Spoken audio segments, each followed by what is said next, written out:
Good morning, students. We have been looking into Civics chapter 5. Women changed the world, and we saw few examples how they brought changes in the society. Now let's read about the experience of Raj Samundri Devi, who was born in West Bengal, some 200 years ago. At the age of 60, she wrote her autobiography in Bangla. In Bengali language, she wrote her autobiography at the age of 60. And 200 years back, when girls were not allowed to study, learn how to read and write.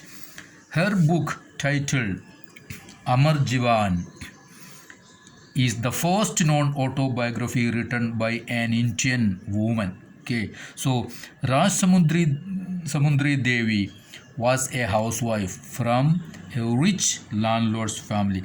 She was from a Zamindar family.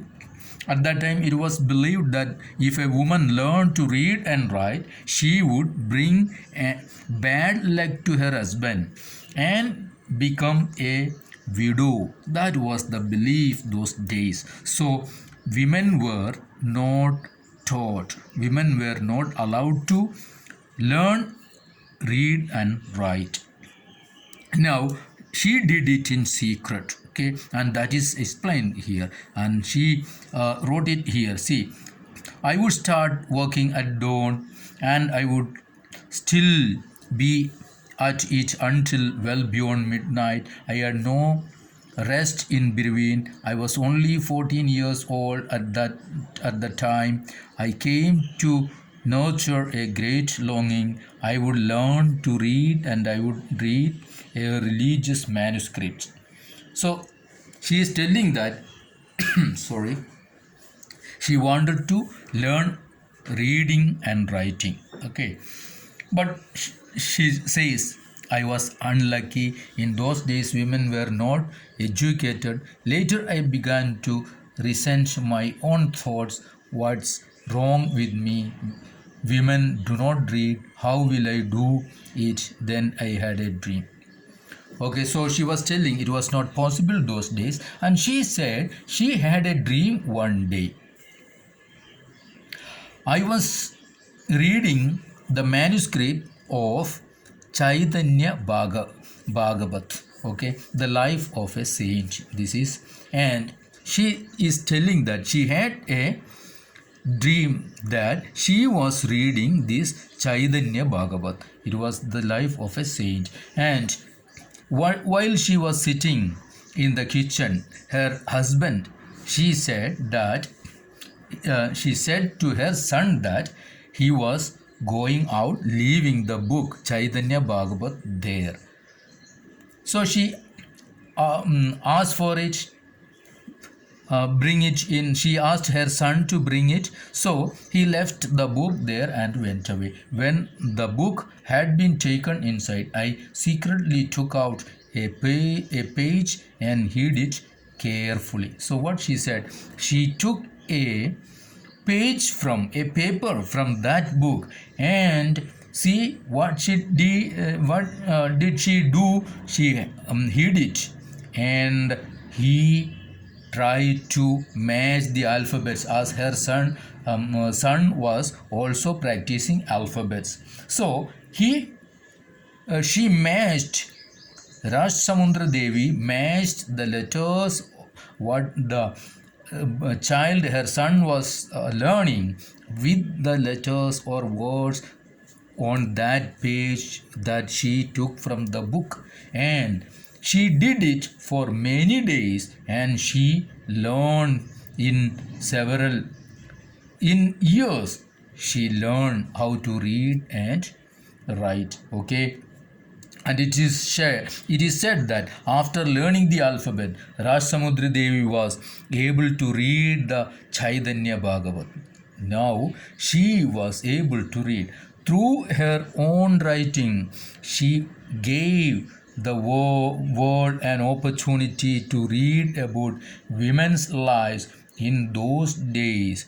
Raj Samudri Devi wrote about her everyday life experiences in details. There were days when she did not have a moment's rest no time even to sit down and eat. So she was telling how she learned to read and write. Rajsamudri Devi, by her own effort, she studied, she learned how to read and write, and she wrote as a diary her daily work. Okay, now sorry, come to next topic, schooling and education today. How is schooling today? Of course, see, today boys and girls attend school in large numbers. Okay, there is no much difference. Still, see, there still remain differences between the education of boys and girls. Okay, so we have census every 10 years. You may know that. Now the last census was in 2011. Now next year we have the next census, that is in 2021. So the census of 1961 says that about 40% of all boys and men were literate. Okay, so it is in 61 census. That time, see, compared to just 15% of girls and women. So 1961 census says 40% of male men were educated and only 15% of girls or women were educated. Now it comes to the recent census, that is the last one, 2011.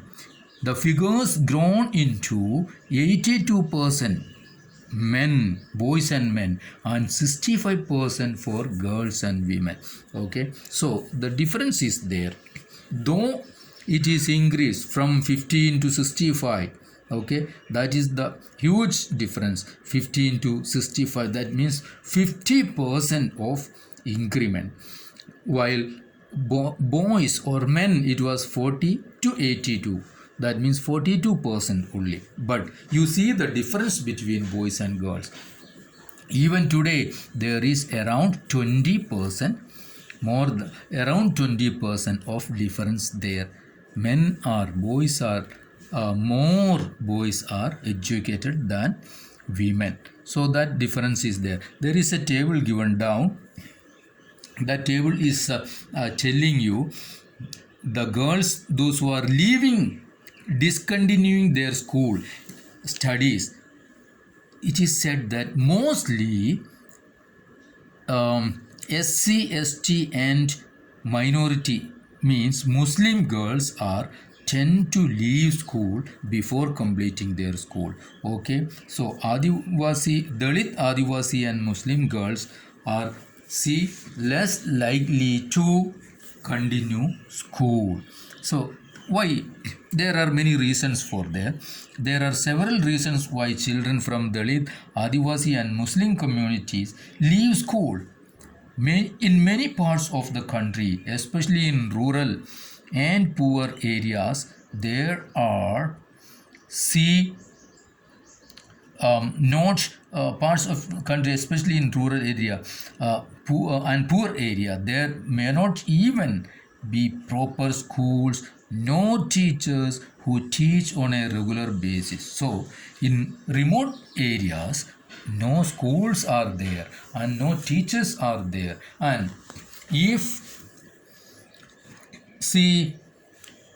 a school is not so close to people's homes and there is no transport like how buses or vans, see, schools were not close and schools were very far and transports also not that much available, what would happen? Parents may not be willing to send their girls to school.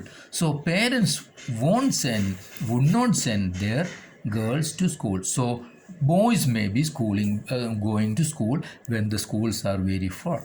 Okay, so many families are too poor and unable to bear the cost of educating all their children. And another reason is it was earlier, these poor people were not able to bear the burden of the cost of educating their children, so they prefer boys. So boys get the preference. So many children leave school because they are discriminated against by their teacher and classmates. So SC/ST children, they left school because they were discriminated among in the school premises. So they left school.